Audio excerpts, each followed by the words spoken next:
evening, everyone. I would like to call this special council meeting of the Town of Lincoln to order, June 20th, 2022. Please stand behind your chairs, councilors, and in the audience, please stand for the national anthem.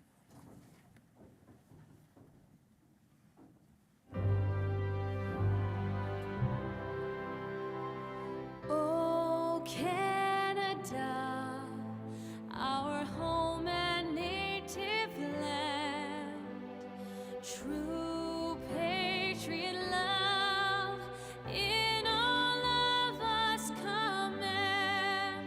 Car ton bras s'est porté l'épée, il s'est porté la croix. Ton histoire est une épopée des plus brillants exploits. God keep our land glorious and free. Oh, Canada, we stand on guard for thee. Oh, Canada, we stand on guard for thee. Thank you. Please be seated.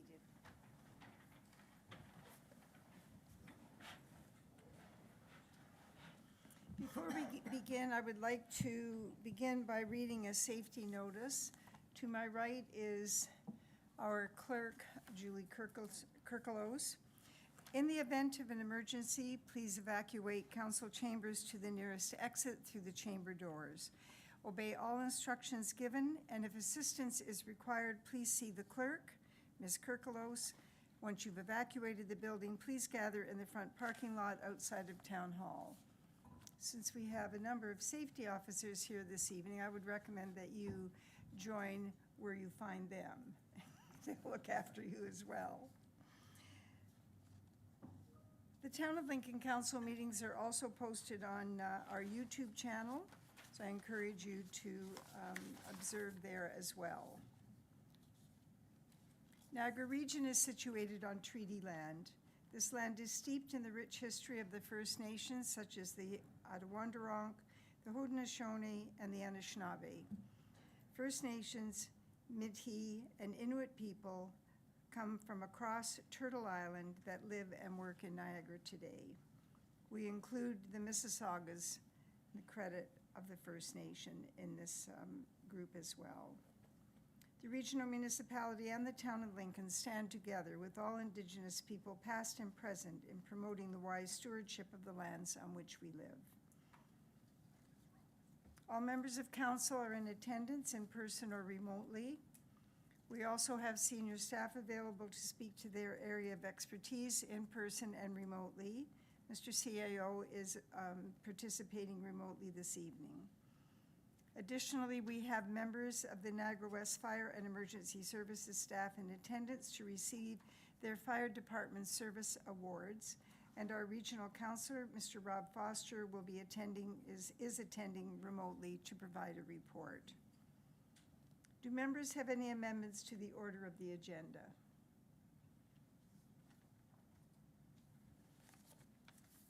There being none, we'll move on to declarations of interest. Are there any declarations of interest? There being none, do members have any announcements? Please remember that you have a limit of 3 items.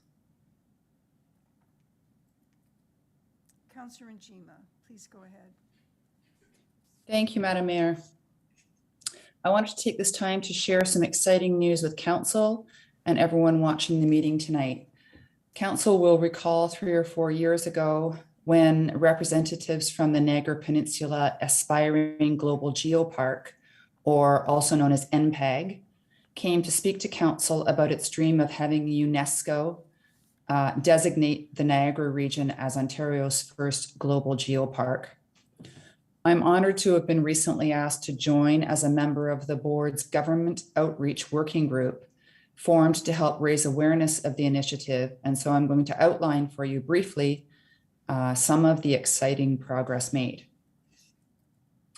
As you would have heard a couple of years ago when the presentation was made to us, a global geopark is an area containing sites and landscapes of international geological significance. And designation is about celebrating and protecting our collective geoheritage, encouraging respectful development, bringing economic prosperity to our communities, and aspiring a sense of place across Niagara. There are currently 177 designated geoparks worldwide, and 6 of those are in Canada. If successful, the Niagara Peninsula will be the first designated global geopark in Ontario. NPAG has strong support from key stakeholder organizations, such as the NPCA, the Ontario Greenbelt Foundation, the Bruce Trail, the Niagara Parks Commission, Museums of Niagara, and has strong Indigenous involvement and has support from pretty much all of Niagara's municipalities, including the town of Lincoln. I will continue to update you as I learn more, but in the meantime, if you want to read a little bit deeper into this, you can go to niagarageopark.com, or you can look at the Niagara Peninsula Aspiring Geopark on Facebook. And to update you on work done so far and the exciting announcement at the end, the group has submitted a letter of intent and gone through what I understand is an arduous application process. The application went through the desktop evaluation process, and the following step is for the representatives from the Canadian Geopark Network to visit Niagara. And they will be doing that to conduct their field evaluation on June the 27th. And they'll be meeting stakeholders, including Mayor Easton and key staff at Balls Falls as part of a 4-day tour, which will include sites such as the bigger wetlands, Beamer Falls, Cave Springs Conservation Area, Short Hills Conservation Area, and of course, Balls Falls. The next step following this exciting visit is a recommendation will be made by the Canadian Geopark Network to UNESCO, and then a final decision will be made in the spring. Again, I'll continue to update you, and feel free to reach out to ask me any questions. And if I don't have the answer, I'll be happy to find the information for you. Thank you, Madam Mayor. Thank you very much, Councillor, for a very comprehensive report. This is a very, very exciting time. We've been waiting for this to happen, and certainly a lot of hard work going on in the background. Thank you very much for your report, Councillor. I'd like to turn now to Councillor Timmers. Go ahead, Councillor. Thank you very much, Mayor Easton. Just a couple of quick announcements. Something exciting is happening this weekend in our town, put on by the Lincoln Museum and Cultural Center. It's the Art Lives Here event, and it will be running this weekend, the 25th, the 26th. And it is a Art Lives Here market at the museum. It's a huge amount of different activities that are happening. It sounds like a great event. There'll be local artists, there'll be food, there'll be live artist demonstrations, performances, food and craft beverages, so don't miss it at Art Lives Here at the museum this Saturday, 11 till 6. So sounds like a great event to go to. And one other thing I just wanted to touch on briefly. This past Thursday, I had the privilege of attending the Rotary Club of Lincoln event, and we were honoring 4 citizens for the Paul Harris Fellow Service Above Self Award. And I would just like to give a little shout out to Rob Foster, Sue Foster, Nancy Neville, and Ruth Smith. They were all awarded this distinction award for service above self and all the time and effort and many years that they have done through volunteering for our community. So thank you to each and every one of you, and it was a great event. So thank you, Mayor Easton. Thanks very much. Very important events happening and to look forward to. The space at the museum, it's great to see that it's getting a lot of use, a lot of diverse use. Thank you very much, Councillor. I don't see any other hands. We'll move on then to proclamations. We have no proclamations this evening. And so we'll move into recognition and achievements. And our next item, and we have a good audience here this evening. It's nice to be in the chambers without barriers in between us, and also to be face to face with the community.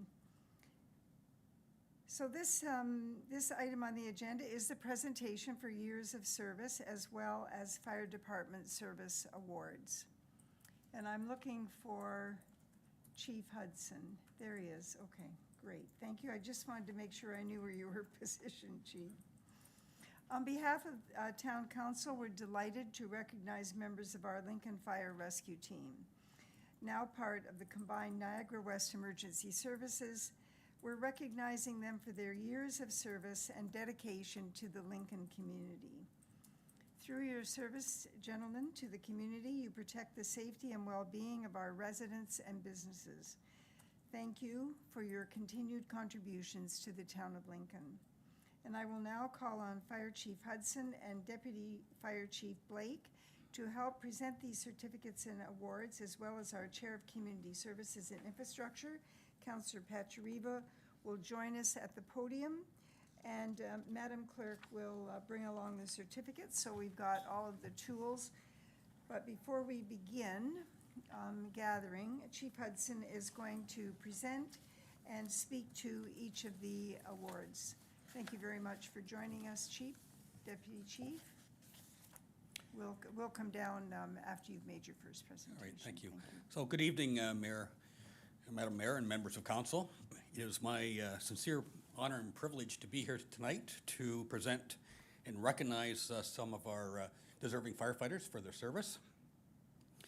Despite how many fire stations a municipality has, or how up-to-date and modern your fire equipment and apparatus are, the true strength of any fire department really lies within the people. So firefighting today is a very diverse and challenging vocation.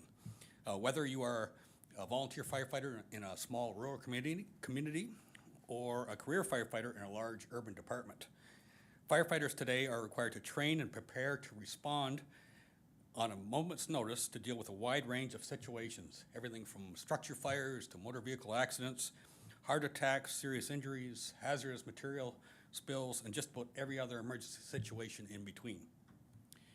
Realistically, being a firefighter is not for everyone. Although important, more than just a desire to help others is required.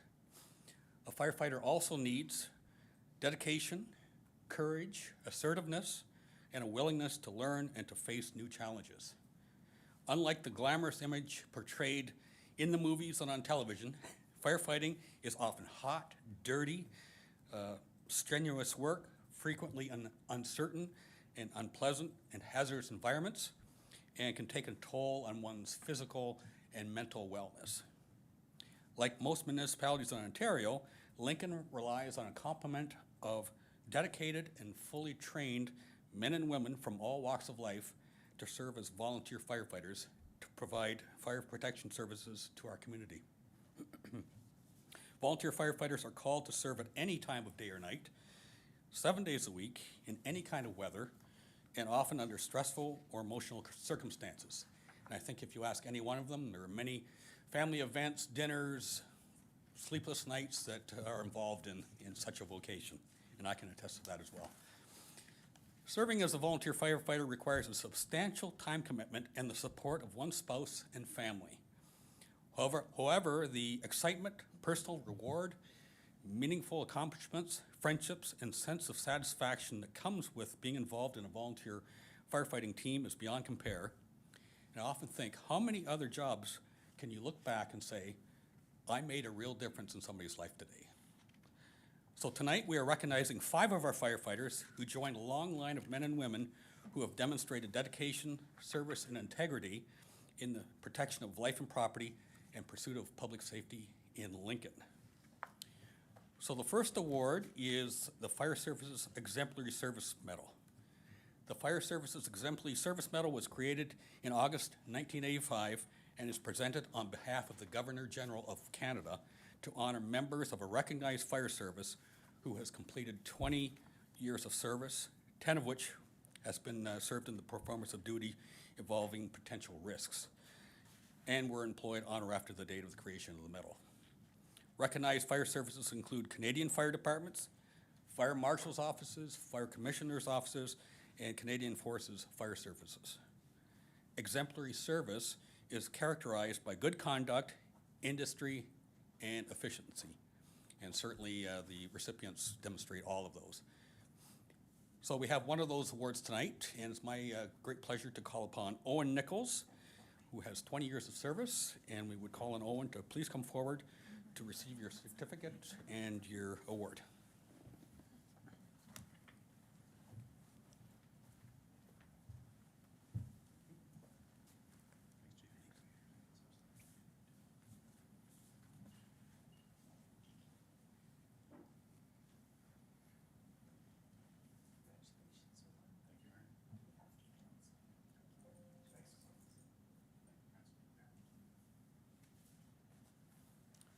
Thank you for your service.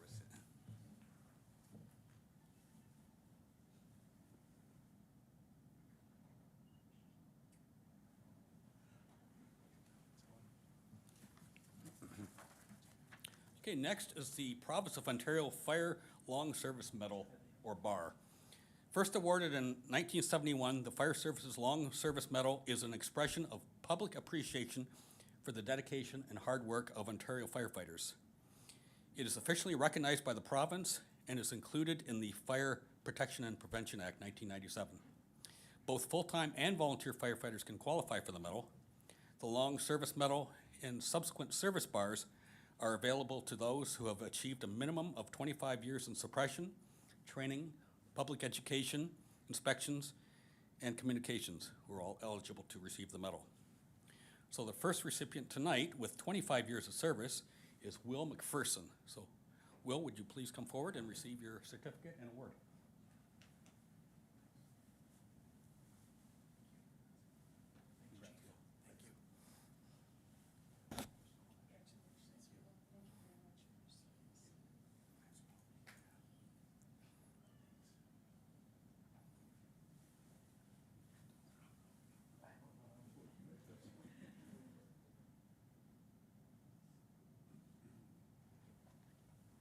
Thanks, Will. Thanks for your service.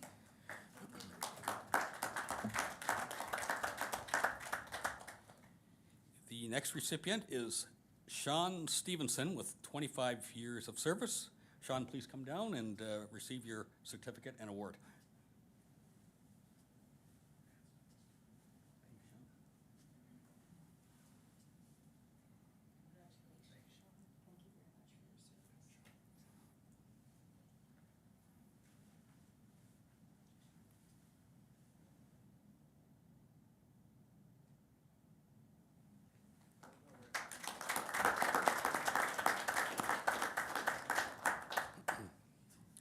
Next, with 25 years of service, Chris Rittiger. Please come forward to receive your certificate and award.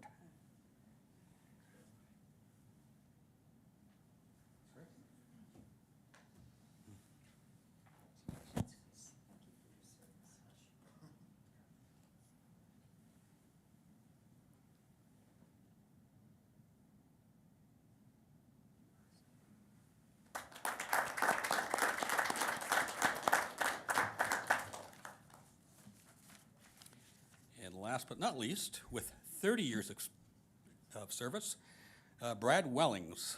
Please come forward and receive your certificate and award.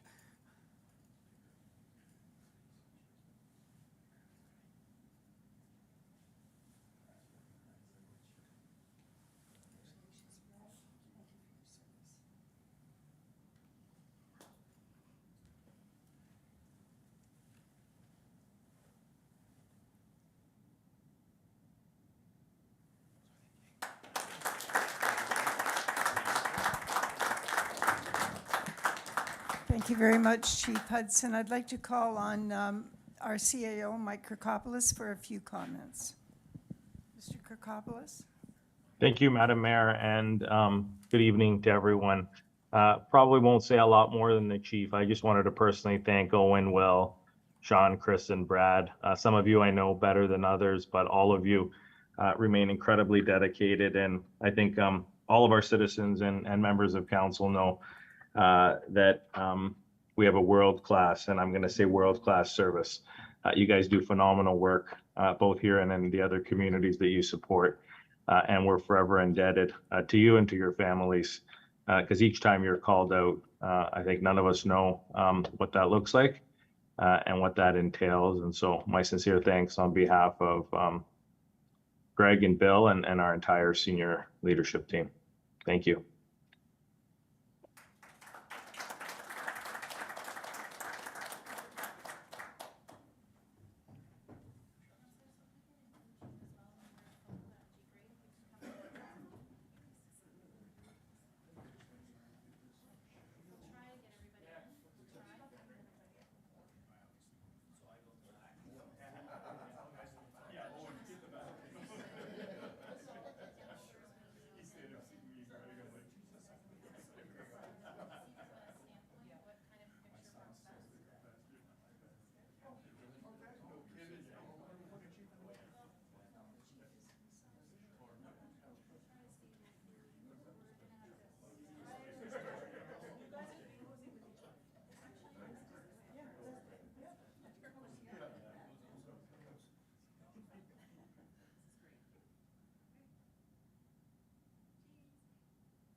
Thank you all.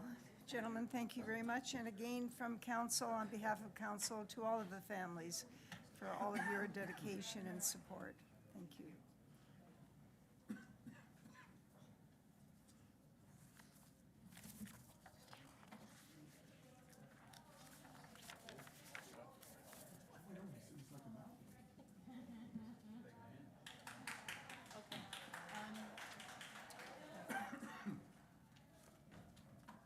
All right, ladies and gentlemen, we'll move on to item number 11. And I'm going to call on Mr. Paul Diani to provide some comments on this. We have one item for consideration this evening, that item being item 1.10 from the Council Information Package, week ending June 3rd, 2022, from the town of Fort Erie, regarding the ArriveCAN and COVID-19 travel measures to enter Canada. I'm calling upon the Director of Economic Development and Communications, Mr. Paul Diani, to comment. Mr. Diani, this seems to have been a bit of a moving item over the last week, and so I would appreciate any update that you can give us before I go to the questions from council. Thank you. Thank you, Madam Mayor, and good evening, members of council. So, Madam Mayor, you are correct in the sense that since this motion from the town of Fort Erie was released, I know the federal government has recently changed some of the COVID-19 transportation, and both for incoming and outgoing domestic international travel. So I know they've changed some rules around vaccine mandates and such. Now, key to the point is I believe the federal government has still kept the ArriveCAN process in place. I'll bet I've heard through the grapevine that they are reviewing that as well. So happy to support our friends in the town of Fort Erie in terms of this motion. Tourism, as the motion mentioned, as everyone around the horseshoe knows, is quite important to the Niagara economy. Most recently, the region of Niagara did pass their 10-year economic development strategy, of which I sat on the board that helped, or the committee that helped put that together. And tourism was identified as a key component to help grow the Niagara region and, of course, our Lincoln economy. So happy to support this motion, Madam Mayor. Happy to speak to it a little bit more detail if there are any questions from members of council. But I'll bet our local economy here, very important on tourism. We have identified both Ontario and Quebec as being key components of who visits our community. But of course, we've identified international travel as well, especially those that come from upstate New York. So as I said, Madam Mayor, happy to support this motion. And over to you and members of council if there's any questions. Okay, thank you very much. And also, councilors, I just want to note that we also have a letter from the council of the city of Niagara Falls. Is there anything in that letter that's different or that you think needs to be drawn to our attention, Mr. Deanne? No, Madam Mayor, I think if I recall correctly, I think it's quite similar to what the town of Fort Erie passed. Okay, that's fine. Thank you very much. All right, councilors, any questions? There being none, I have a motion moved by Councillor Pachariva and seconded by Councillor Reimer that council receive and file for information the following item. Correspondence from the town of Fort Erie regarding the Arrive Can and COVID-19 travel measures to enter Canada. Madam Clerk, would you please open the vote?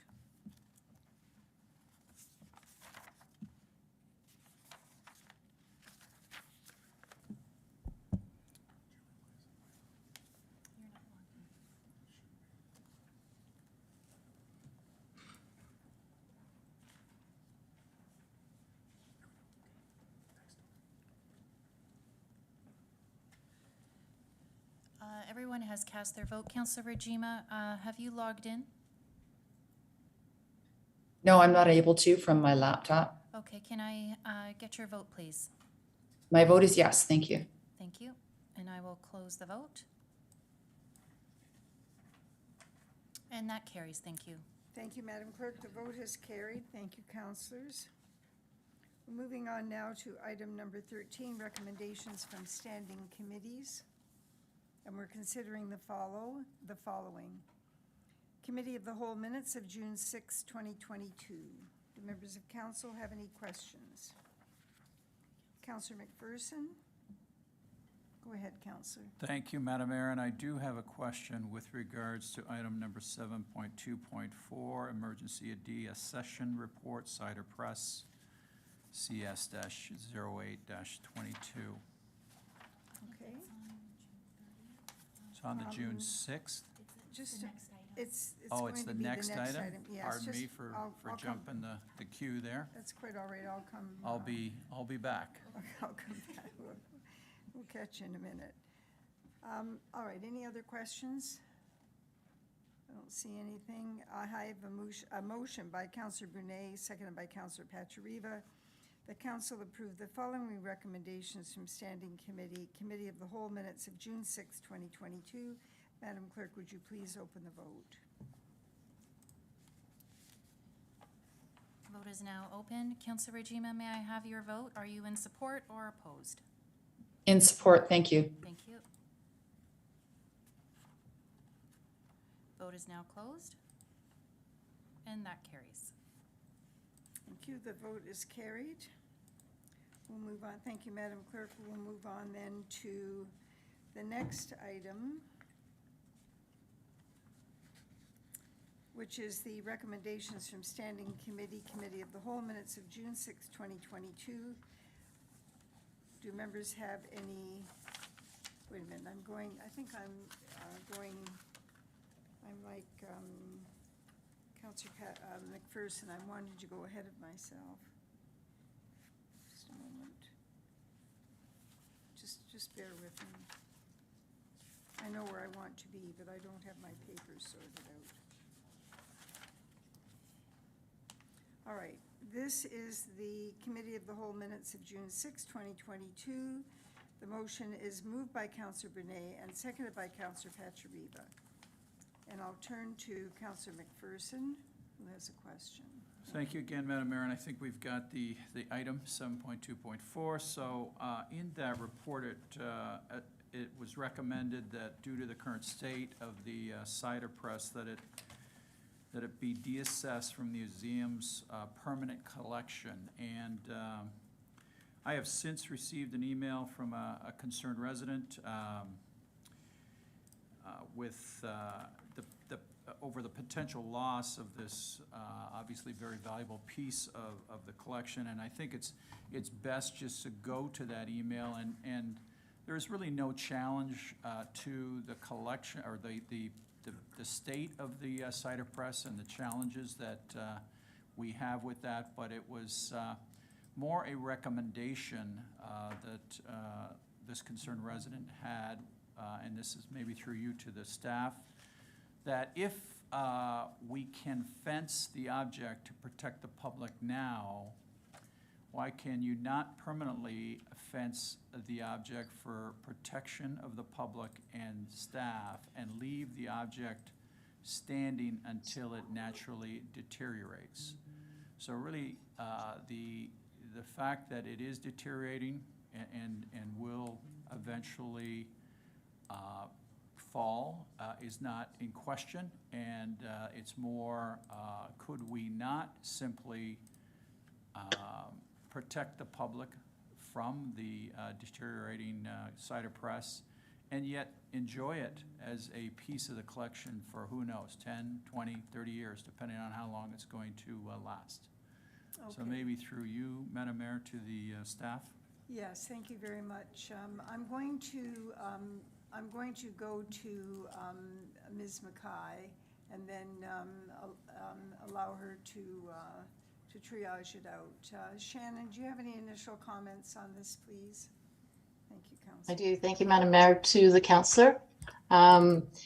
Staff are actually following a collections management best practice, and in fact, they have a duty and a responsibility to care for objects in trust. And so per their own collections policy, which states only those objects in stable condition are deemed by designated museum staff may be displayed or used for any other purposes.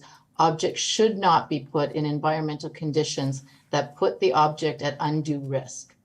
So they would be going against their own policy to allow the artifact that is continuing to decay and deteriorate to do so until that actually happens. And really what they're trying to do is preserve one of the two original parts while they still can, that being the screw. So they have a process that they've outlined whereby they would look at dismantling and detaching it from the large beam, which is the most decayed. They would be transporting that to the ROM in order for them to take some conservation on that. They would consult with the conservator to continue that, and then they'd look at what they could do to display the screw, to tell the story, to continue to ensure that there was an interpretive section within our museum about the cider press.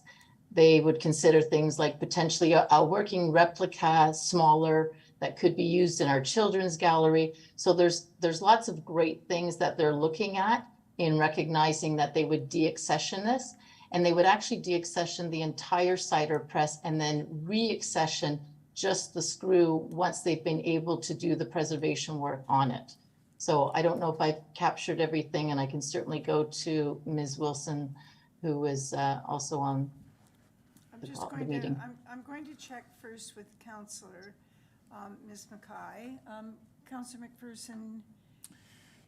Thank you, Madam Mayor, and I understand the policy, and I would say that the cider press has been exposed for some time now to the elements. So to invoke the policy now as a result, and I guess I would say that the cider press has been under some pressure for some time, for several years, from the environment. So to invoke that policy now, if the cider press is very close to falling, then I think we have, a very strong position and a strong argument to do what we're doing. But if the cider press is still going to carry on for some time, I would view the request that's being made as fairly reasonable from the perspective of very few items within the museum are touchable by anybody. They're all under glass or under plastic cover, and to put this in a position where it's not touchable by anybody would make it safe.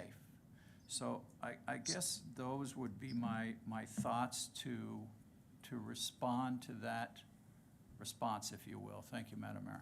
Thank you very much, Counselor. Now, we don't want to put this situation into a position of us being as adversaries to the policy. However, we do have an advisory committee, and possibly having some explanation on the role of the Community Advisory Committee as far as the understanding of the condition and what their recommendation was, or how that recommendation came forward. I think that would be useful. Ms. Mackay, would you answer that question? Or are you looking at Jessica, at Ms. Wilson? So the recommendation, Madam Mayor, to deaccession came from staff. That is staff's role to bring that forward to the council, who is really that governing body that approves the accessioning and deaccessioning, as it has always been in our policies. Right. The advisory committee acts in a different capacity on other matters related to the strategic plan. The advisory committee is aware of what is going on, and they trust and understand why staff have had to go in this direction.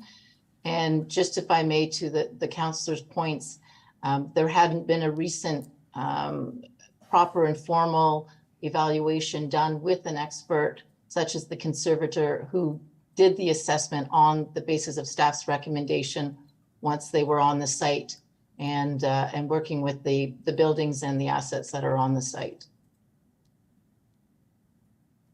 I don't know if Ms. Wilson would like to add anything to that. Nothing to add. Counselor, anything further? So, Madam Mayor, I'm satisfied with the responses, and I appreciate the opportunity to ask the question. Okay, thank you very much. Ms. Mackay, for my own purposes, is there an opportunity for this issue for members of the public who are not members of the advisory committee to attend at the advisory committee to express their ideas or suggestions?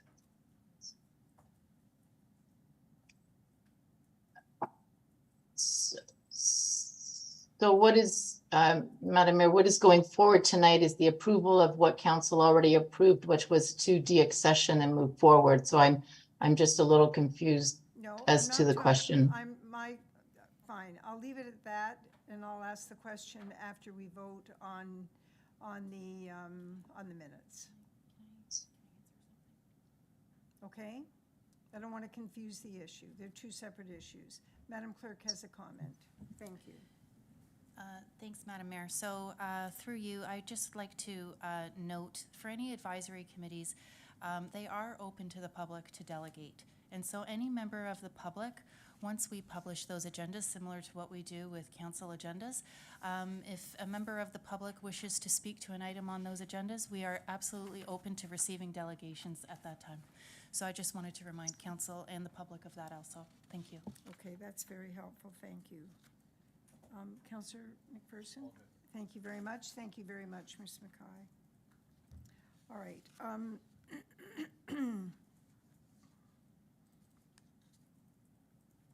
I now have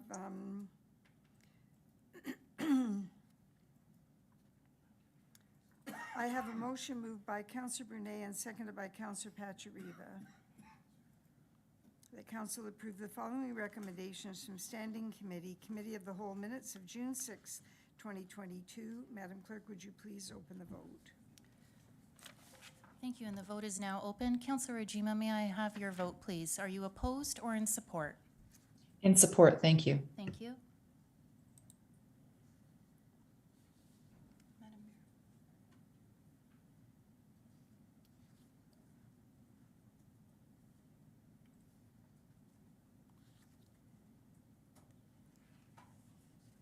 Councillor Reimer, are you opposed or in support? Oh, you've got it. And Councillor Miklick? Okay. Are you opposed or in support, Councillor? I support. Thank you very much. And I'll close that vote, and that carries. Thank you very much. The vote is carried. Thank you, councillors. We're now on item 14, which is notice of motion, and we have no notice of motion this evening. Item 15 is the report of municipal officers, and we're considering item 15.1, the mayor's report. And I must say that since the last council meeting on May 30th, I believe that every business that has been doing updates and expansions and even new businesses, everybody is trying to get into the queue now that we're coming out of the pandemic fairly regularly. Now every week it's more cautions and in order to get back to as normal a routine as we can. And so I'll include a number of events that I attended, but I also want to thank members of council and staff who also attended many of these events. On May 31st, I attended the Top Aggregate Producing Municipalities of Ontario Executive Meeting, where we once again discussed in a very public way the sharing of taxation rates and the difficulties that are taking place in a number of municipalities across the province. I attended, along with members of council, the Spring Open House at the Jacob, which is the newest long-term care facility and assisted living facility. It's located in Beamsville. It's just a really beautiful place. Dr. Shee certainly delivered on his promises, and it's really quite beautiful, and everyone is so happy who has moved into that facility. It's very close to Bartlett Creek, which is quite an enhancement, having two sides very, very close to the stormwater management area, which is fully naturalized now and really quite an addition. On June 1st, I attended the seat at the table as a panelist. This is really an item to assist women and their candidacy in the October municipal election. And in this particular case, Lord Mayor DeCero and I spoke about the role of the head of council. On June 2nd, I attended a preview meeting of the annual house tour that is sponsored by the Friends of Lincoln's History. That was on the Thursday evening. The actual tour was on the Saturday, and I know some members of council attended it as well. On June 3rd, there was the unveiling of the interpretive plaque at the former Jordan train station. Wonderful event, really made particularly special by the personal stories that people told about how important that train station was to them throughout their lives. I must say it certainly gave early teens and teens a ton of freedom as they would go off to the show in St. Catharines. On June 4th was the Rotary Park grand opening, and it really was a great event. Thanks to everyone who attended. And a lovely piece of public art was opened. The ribbon was cut on it, as well as a bench that was placed there by the Jacob, who also sponsored the band for the evening, and we're out there dancing and just having a wonderful time. It was a great, great day. On June 7th, the Lincoln Pelham Library held the beginning of their open houses, and there are more. I went out to Pelham to have a look at their building. They're getting ready to plan for some renovations there. But I must say there's lots of cozy corners in that building, and it's great to have this shared relationship with Pelham, and such an excellent initiative by both municipalities. June 8th was the Seniors Showcase, and it was held at the Fleming Center. Many demonstrations, wide variety of seniors support organizations, volunteer opportunities that were expressed. There was also seniors exercise and well-being initiatives as well. Also, the Seniors Club was well representative, as well as the Age-Friendly Committee. And certainly lots to see, no reason for any senior, or for that matter, any age in the community to be left out. The Brock Link Open House was on June 8th, and this was of particular interest as the Brock Link is the universal home to creativity, to innovation, and research and entrepreneurism.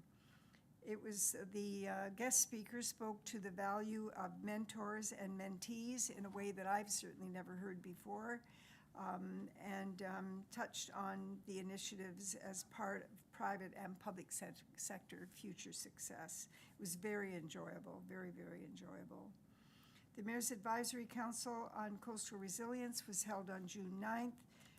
Wednesday of this week begins the convention being held in Niagara Falls, and I'll be attending that. On June the 9th, Big Brothers and Big Sisters had their 85th annual celebration, and I want to thank all of the executive members, to the bigs and the littles that attended. It was just wonderful to see and hear some of the young people who have benefited from Big Brothers and Big Sisters. So much encouragement and so much support to individuals and to their families. It was a wonderful, wonderful evening, lots of success there. June 10th was the end of the year barbecue for First Beamsville Scouting. Great, again, a great, great turnout as they were doing their swim ups from one level to the next. Lots of little kids, boys and girls, many, many families out. Just a terrific amount of work that the Scouts have done in Bonberry Park. And with help from the town, the trees that they planted over the last, just before COVID was when the last tree was planted, and they're all doing extremely well. It certainly brings a completely different and very natural environment for all of those kids that are meeting 3-4 times a week. The Lincoln Leapers celebrated their 40th anniversary on June the 11th. And there were many, many alumni there, many that have come back from university education and their work careers to play important roles as mentors for the new group. A few young men, mostly women, they've won over and over again. They were the first Canadian group, and they are making application now for jump rope to be part of the Olympics, and I can certainly see why. It reminds me of the hockey players that joined the dance to find out just how hard it was. I think that this is going to be another one of those events. It's very, very physical, great confidence. It was a pleasure to watch them. On June 14th, the Niagara Peninsula Conservation Authority, under the leadership of Councillor Robert Foster, met with a number of partners at the Bench Brewing. It was the first of its kind, and it was really a wonderful event to meet members of the board and also to talk about some of the programming initiatives. It has been a very, very successful almost 4 years for the NPCA. A great job by Chandra Sharma and her team. I attended my second Paul Harris Award of 2022. It was a wonderful evening. Just an important group of people in our community and their families to hear and see the work that they have done. It was really a pleasure to take part. The regional committees that I attend met on June 15th, Corporate Services and Planning, and Councillor Foster will speak more about those this evening. I want to remind you about the Lincoln Soapbox Derby, which will be taking place on June 25th. Please keep your eyes open for the ads in the paper. It's at Great Lakes High School. And again, another wonderful event for youth in our community. And council members, that is the end of my report. I'll turn now to Councillor Robert Foster, item 15.2, and the Regional Councillor update. Councillor Foster? Yes, thank you, Mary Easton. Can you hear me okay? We can. Great, thank you. So like yourself, it's been a busy few weeks to say the least. And I do appreciate you as the mayor attending all of these things.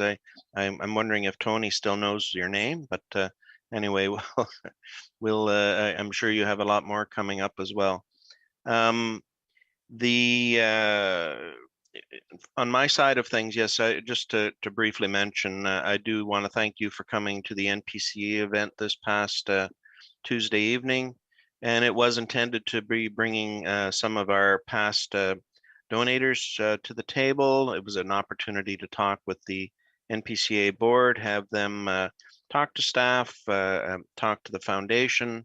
The public advisory board as well was well represented at this particular meeting. So it was an opportunity to sort of, I guess, congratulate ourselves on a crazy couple of years and to start the process of mapping out where we're going to in the course of the next few years with the NPCA. My report I have on it, I'm going up to Parry Sound at the end of this week.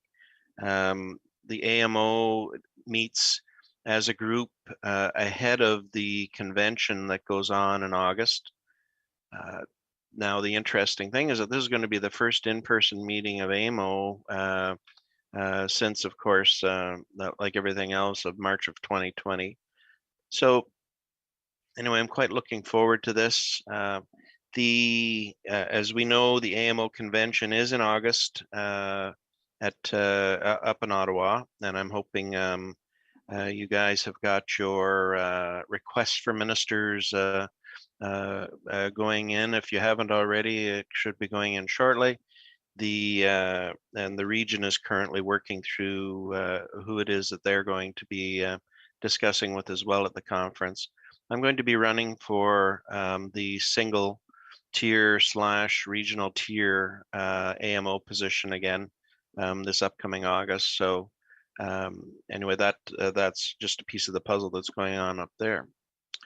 I'm also going to be this Friday at the AMO meeting. I'm going to be doing a report on the digital task force, and I have been chairing that now for I guess 4 years. We had done an awful lot of work on cybersecurity. Lately, we've been into the planning side of things and making sure that things like building permits and sort of heading the group that's taking a look at the electronic methodologies that are coming into play. And I know the town of Lincoln is very much interested in this and a potential partner, if not already a partner, in that particular series of items that are going on. So anyway, lots of excitement with that in the digital side of things, and there will be interesting information coming forward at the AMO conference as well. So we have the regional council meeting coming up this Thursday. Corporate services that both the mayor and I attended. Of course, I chair that committee. We approved the 2022 asset management plan. It's a process that the region has been going through now for some time, and we now have I think things well documented and well on the way to having a good solid overview of where things are at from the region point of view on the asset side of things. And combined with our 10-year capital plan, this is going to provide a much better picture of the infrastructure and the needs that are going to be going on. So I foresee this as being a major step forward and of huge benefit to future budgeting that's going on at the region. At the planning committee, we adopted the new official plan. So that's going to be coming forward to council on Thursday night. Many of you have taken a great interest in the new official plan, and there's no surprises that are coming in through with it. All of this has been very well documented and very well discussed, very open and transparent in meetings all the way along. And there has been great input by the town of Lincoln into the final document. And so anyway, that's coming forward. I do not foresee any changes going on Thursday evening. At least I hope there isn't. But you never know if other councillors have thoughts and ideas on particular things. So anyway, we shall see how this goes through on Thursday night. But I suspect, and we are now at a conclusion point with that. I want to thank Director Deanne. The 10-year economic development plan for the region is coming into place. Val Kuhn was able to take us through a thorough review of that at our planning committee.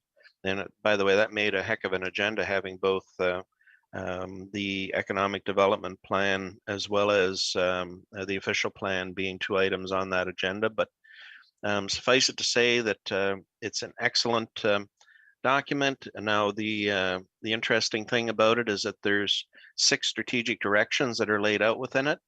And they include sector development and support, diversity, equity, and inclusion, education and workforce support, business retention and expansion, green development and sustainability, and infrastructure and transportation. I would suggest, if you haven't already got it, between your director, Deanne, and myself, be very happy to get a copy of the report into your hands if you so desire. So just please let me know. The speed limit changes, as we had discussed last month, were approved at Public Works, and from the discussion that had gone on at your council, there was an additional emphasis put on to a few additional regional roads that need to be looked at. This has gone on for some time. I know Councillor Bernay and I had talked about King Street west of Beamsville as needing a good thorough review, particularly as the construction project goes on there. There's also been requests for review of the Jordan Road between the Jordan Station urban boundary and 4th Avenue. These and other roads within the municipality that are regional roads are going to be having more analysis done on them to make sure that the speed limits are appropriate within the areas that they have. And just a couple of other quick things. There is the Climate Change Summit that's coming up next week, June the 28th. If you haven't signed up for it, please, and you have an interest in it, of course, please make sure that you consider doing that. It's essentially, there's a streaming that's going to be going on with that on the 28th. Myself, I don't know, Mary Easton, if you're going to be in person or not, but I do know there's a very limited amount of in-person people that are going to be there. Anyway, as the NPCA chair and also the NPCA vice chair, John Metcalf out of Haldeman, are both going to be there, both representing the NPCA and also me from the region point of view. The other thing I just wanted to briefly mention to all of you is the Canada Games. They're coming up fast. The actual events are starting the second week of August. Tickets have been available for sale for some time. We, of course, have the 13 for 13 event that's going on in our municipality that's going to have Newfoundland involved with it. And, good luck and great organization such as we get from Shannon and Sarah and the entire team in community services. I'm sure that's going to be an absolutely superb event for the community. So with that, I have rambled on long enough. So if there's any questions, please let me know. And if not, thank you very much.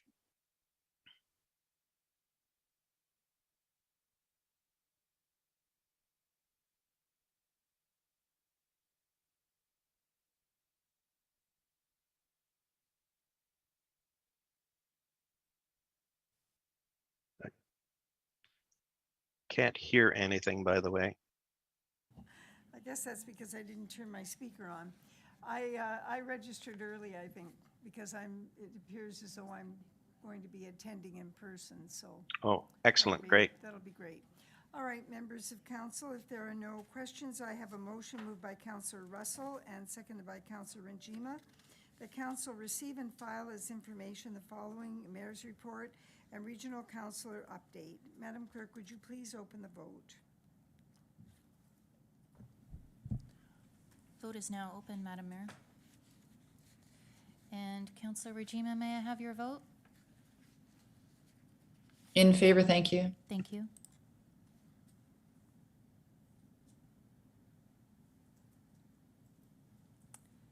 And the vote is closed. And that carries. Thank you. Thank you. The motion is carried. Thank you, Madam Clerk. Thank you very much, Mayor Easton. Have a great evening. Thank you very much, Councillor. We'll move on to item number 17, the motion to approve bylaws. We have 3 bylaws for consideration today. Do members have any questions?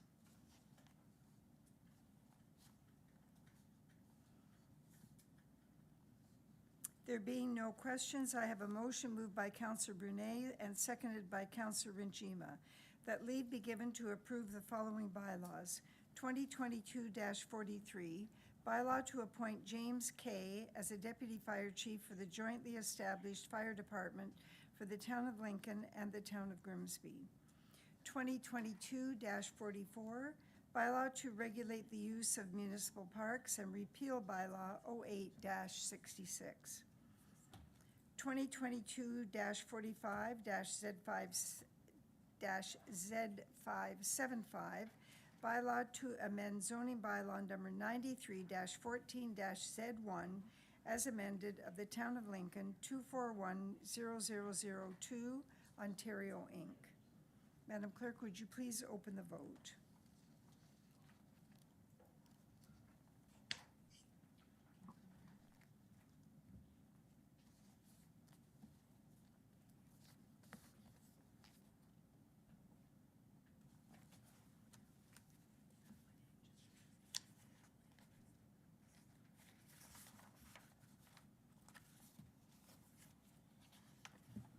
The vote is now open. Thank you. Councilor Regima, can I please have your vote? I'm in favor, thank you. Thank you. And I'm closing that vote. And that carries. Thank you, Madam Clerk, and the vote is carried.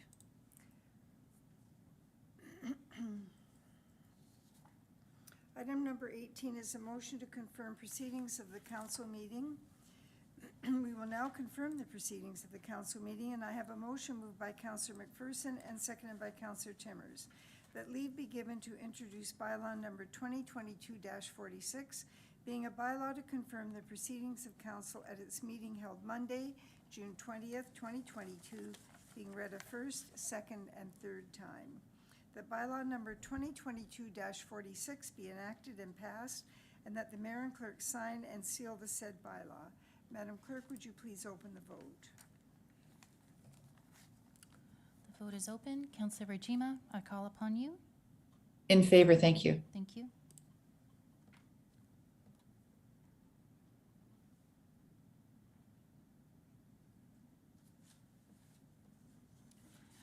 Closing the vote. And that carries. The motion is carried. Thank you, Madam Clerk. Councillors, before we motion to adjourn the meeting, do members have any comments?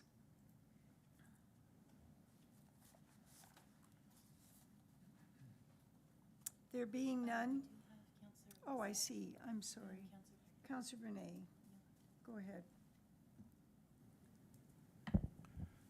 Thank you, Madam Mayor.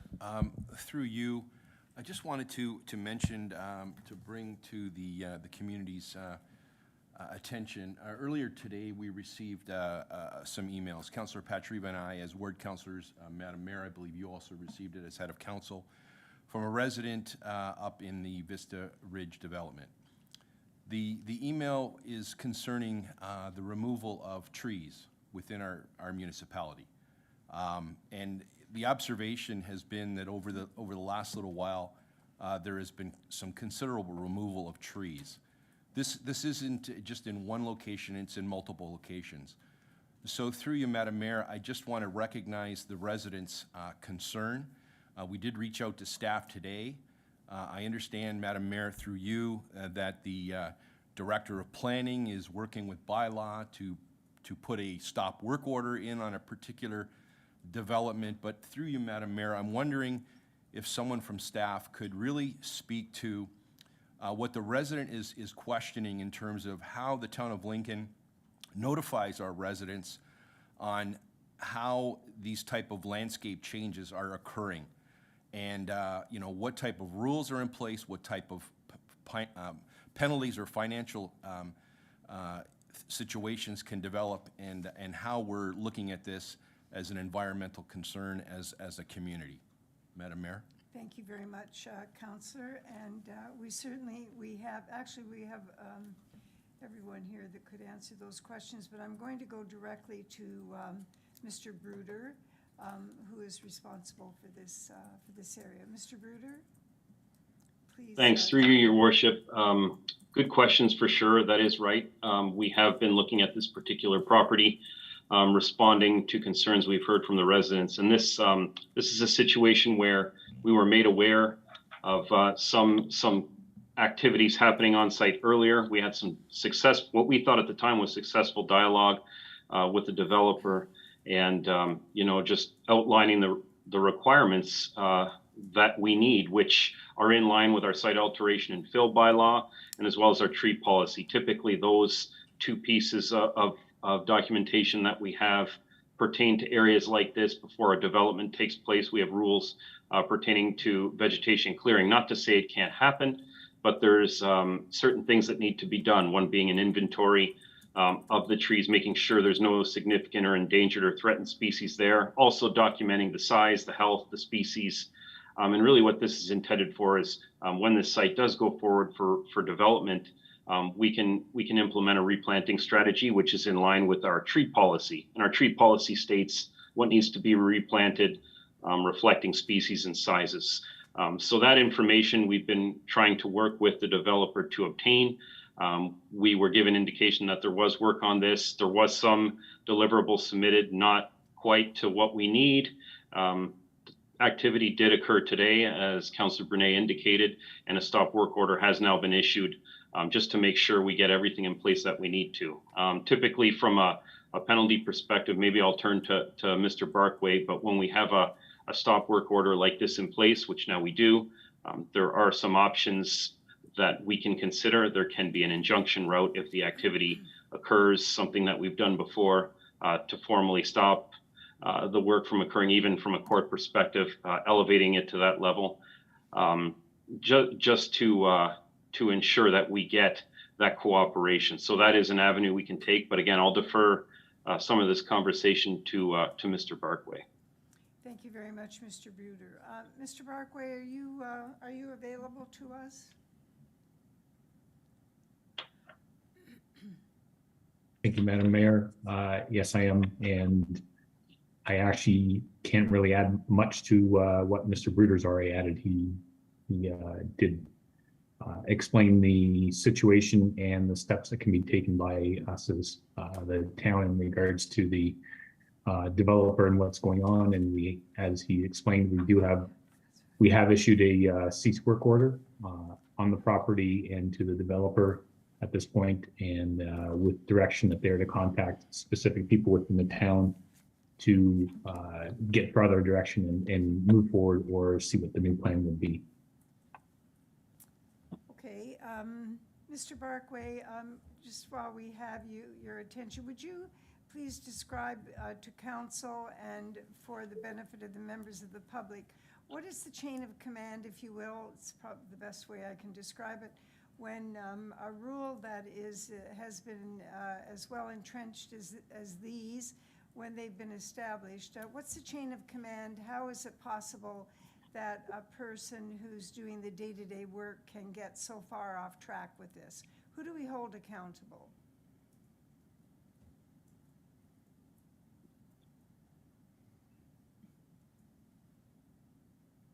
Thank you, Madam Mayor.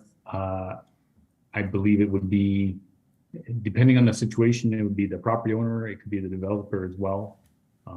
My understanding is the developer would be in communication with the planning department in order to have works done. And all this would have been explained and expressed to them during those planning stages. Therefore, they would be fully aware of what their responsibilities are and should be. And there's continued communication throughout the process. So it would be onto the shoulders of the developer as far as I'm. So, Mr. Barkway, we should, the council does not need to worry that there isn't a clear line of sight on this policy, on this bylaw, and clear lines of communication. We don't need to worry about that. Is that what I'm hearing from you?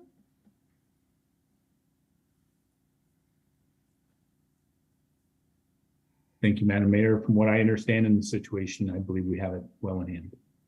Wonderful, thank you very much. So I'm going to turn now, I'm going to go up the chain and ask Mr. CAO to join in. Mr. Kirkopoulos, please. Thank you, Madam Mayor. And I think just the comments that I would echo, Councillor Brunet's, I think, last statement or question was really around what can residents expect. There's not a lot more I can add to what Matt said. I was in that meeting with Matt, as was legal counsel for Lizani Homes. And it was quite clear on what was expected and what would be provided to us before anything would move forward.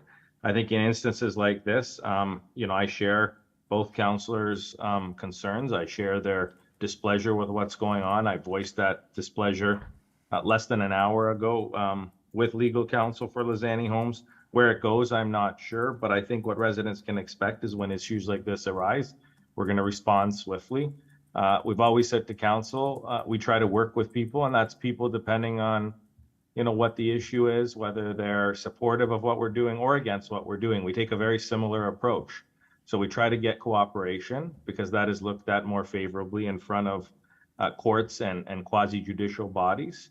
If we can't get support, then we take different approaches. And I think the approach that Mr. Bruder and Mr. Barkway are taking now in terms of an injunction will be the appropriate one. The clerk is cautioning me that if we want to get into any more detail on any of those processes, albeit incredibly early, as we don't know what's transpiring, it's probably something for an in-camera, if not this evening, in the future. But we have taken the appropriate actions. We'll keep council updated on that. And at the end of the day, I do want the council to know and residents to know if you have a complaint, our eyes aren't always out there. So do share them with us and we will action them appropriately. Thank you very much, Mr. CAO. So we have 3 councillors who would like to speak. So we've all been reminded now of our obligations in terms of the in-camera potential for this. However, I'll turn now to Councillor Russell. Go ahead, Councillor. Thank you, Madam Mayor. My question is not in regard to this, so I'm not sure if the other councillors want to speak on this specifically. Okay. I have a separate question. You would just go off and I'll come back to you. Okay. Thank you very much, Councillor.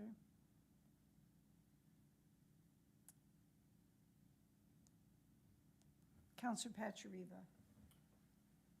Thanks, Your Worship. Oh, I turned myself off. Okay. Councillor Mikulik, would you mind taking yourself off? Very good. I'll come back to you, though. Go ahead, Councillor. Okay, thanks, Councillor Mikulik. Thanks. And you know what, and just to Mr. Bruder's point of accountability. So Councillor Brunet and I have received numerous emails over the past few weeks. And I hope someone from Lozani is watching our meeting this evening because of the, the disappointment that we both have on the laissez-faire attitude they're taking on the Vista Ridge and also on Lincoln Estates. One of our principles on development is that it doesn't impact the existing homeowners. Residents on Lincoln Avenue have had to put up with the development for 3 years. Our street, Lincoln Avenue, being used as a dumping depot for various construction materials.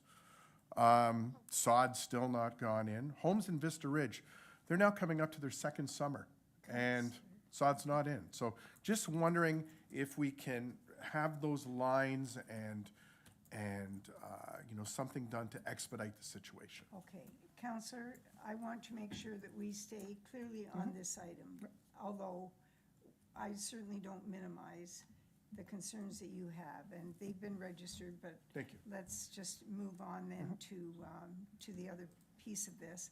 The next speaker then is Councillor Brunet, and then Councillor Mikulik, and then Councillor Russell, who has a new item.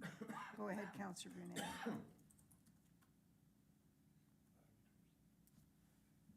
I guess I better let you in, right? I never seem to be able to press hard enough. I think I have it. Good. Thank you, Madam Mayor. I just wanted to thank the Director of Planning as well as our CAO. I think this is an important conversation. You know, when you have residents who are as articulate, who are watching our meetings, who are going and looking at our reports at our last committee of the whole meeting on June the 6th, these people are up to speed. They are reading a report where we say as a municipality, we are going to hold the developer's feet to the fire. We are going to ask for a tree inventory, and we are going to make sure we put special provisions in that will be dealt with at the site plan. All of those items are necessary, and we are working on those. And I think it's really important that we communicate that, because when, as a ward councillor, I get a resident, and I'm not making light in any way, shape, or form of this email. I support this resident, and I appreciate him bringing this to our attention.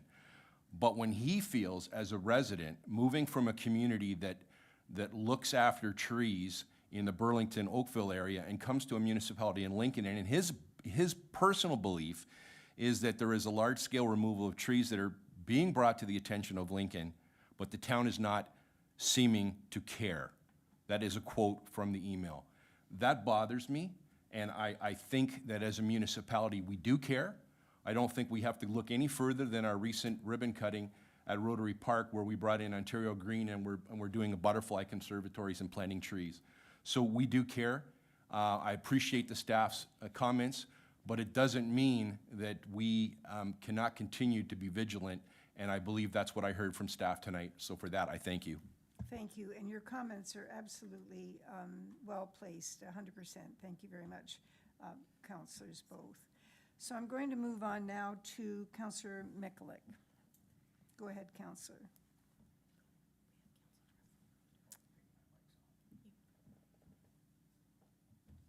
Can you turn it off and then go back in, please?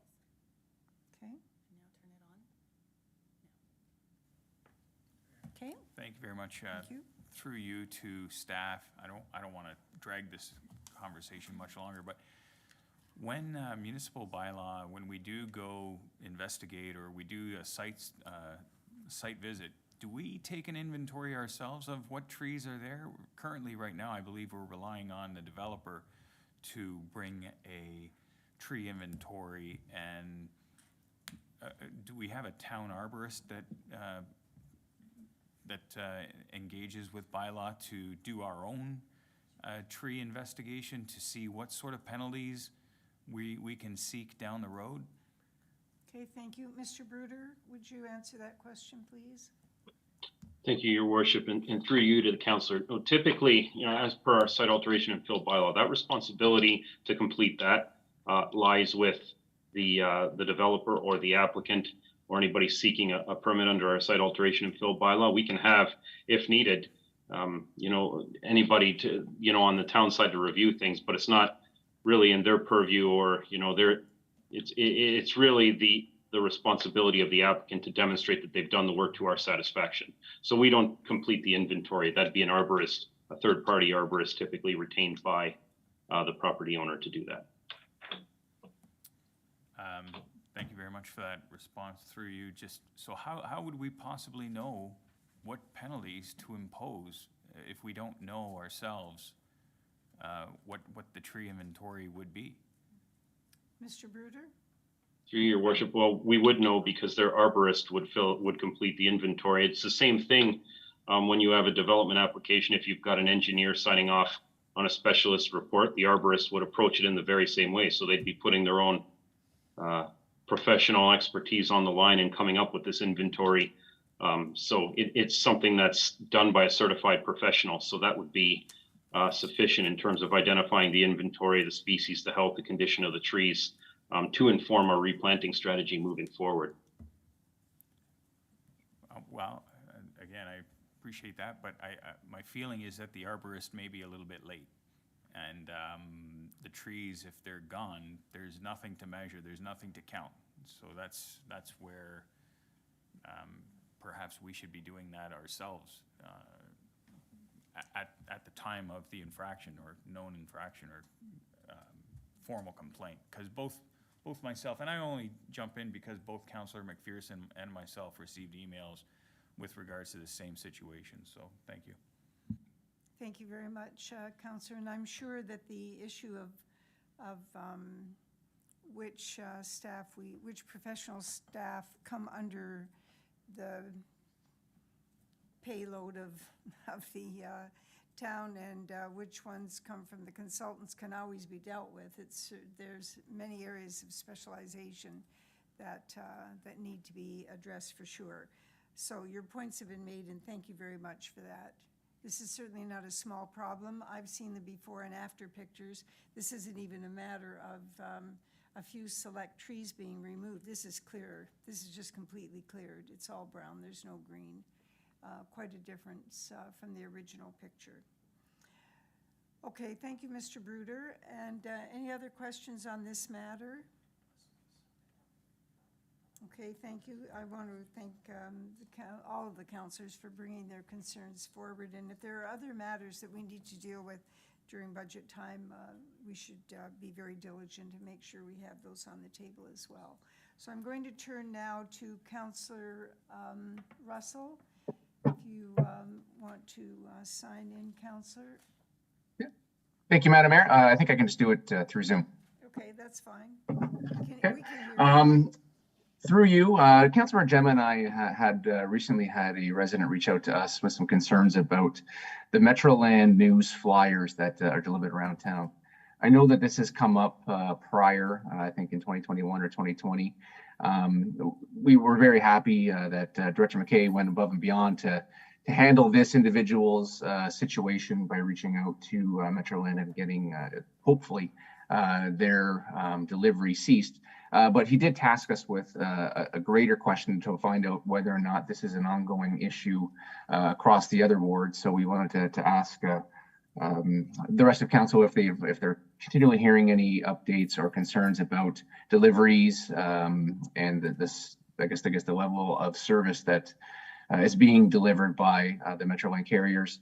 If not, again, I think it's a different situation, but we did have a conversation with planning this morning and with our bylaw department just to find out if there are any options maybe to give Metroland a little bit higher notice that they need to make sure that they are delivering standards are met as the residents require. So just a thought or a question out to council whether or not this is an ongoing issue in any other wards. I know we have seen improvement since 2021, since staff kind of took it upon themselves to pursue some options and bring some education pieces out to the residents so that they can cancel their delivery if they need to. It's just we're not seeing that consistently applied in Ward 1, so I thought we'd bring it up. Well, let me just take a straw vote. Are there any other councillors that have had any complaints or any personal involvement with this? I can certainly add my name to that list. I think we had four individual bags dropped off across, the barn got one, the milk house got one, the garden got one, the house got one. Well, then you must have got ours, Your Worship, because our neighborhood never got any. Oh, there you go. Yeah. So I'm going to turn, though, to Mr. CAO because I believe that it is the CAO that has dealt with this in the past. If I'm wrong, that's fine, but we'll start with the top. So thank you, Madam Mayor, and Councillor Russell, thanks for the question. I know in the past we had dealt with it. Both Director Deanne and I had conversations with the representatives at Metroland. I think we can have further conversations and see what we can do. It's obvious some are getting it, some are not getting it. And being a dad to a daughter who did the Metroland paper route for a little bit before she quit, if that parental support is not there, making sure they get there and making sure they get to an appropriate spot and they're not all ending up, as the mayor, I think, indicated, every structure on a property gets one. It's often challenging. So unless Director Deanne has anything to add, something that we can definitely take up with them, Councillor. It sounds like it's an issue across the community. And we've had other issues, I think, as Councillor Pachariva highlighted, where for a number of weeks, people weren't getting any. Right, okay. I think Councillor McPherson has a comment. Go ahead, Councillor. So I would just add to that, those of us that are out in the east end of the town are no longer receiving this very valuable piece of newspaper any longer, and many would like to receive it. And it was simply told to us that the route was changed, so sorry about your luck. So if there's another part of this request, it's to take another look at the delivery of this paper and add back in some of us that are no longer getting it. Through you, Madam Mayor, we can definitely add that to the list, and our website does include some information on this particular item and where to call and find out about the paper, its delivery, and any issues you may have. So we can also share that again, Councillor Russell. Thank you, Okay, Madam Mayor. thank you very much, Councillor McPherson. Mr. Deanne, do you have anything to add? Hi, Madam Mayor, and thank you for the question. And CEO Kirkhoff is sort of just piggybacked on what I was going to talk about. We do have some information on our website. I know Ms. Bushnello and worked with Director McKay to get some of that information up, I think almost about a year ago. But we're happy to reissue some of this information on social media and contact our contacts down at Metroland to see if we can get some resolution here. Thank you. Okay, well, that's good. So we've got a few people working on it. Thank you very much, Councillor McPherson. Councillor Russell, are you satisfied that things are moving along? Yes, thank you very much. Thank you, Madam Mayor. In the meantime, if anybody's short, give me a call. See what I can find for you. I was amazed. Okay. All right, now I have to look and see where I am on the agenda.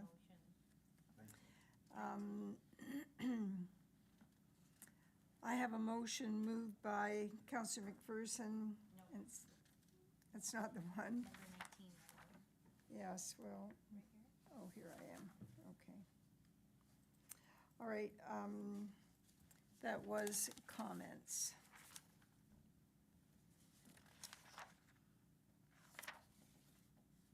I would like to thank everyone who was here this evening in person. It was certainly a much more normalized environment for those of us that were here, and for the input and support that we have online.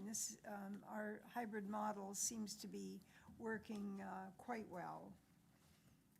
I want to remind everyone that you live in Lincoln, which is a community of encouragement, where every citizen strives to be a good neighbor, where children and youth are encouraged to achieve their very best, and where business contributes to growth and the sustainability of our community's vision as a place to grow, a place to prosper, and a place to belong. Thank you for welcoming us into your homes. I have a motion moved by Councillor Rinchima, seconded by Councillor Pachariva, that the council meeting on June 20th, 2022 be adjourned at, and now I don't have the time, 19:30 hours. Madam Clerk, would you please open the vote? Councillor Regima, may I have your vote? Yes, in favor, thank you. Thank you.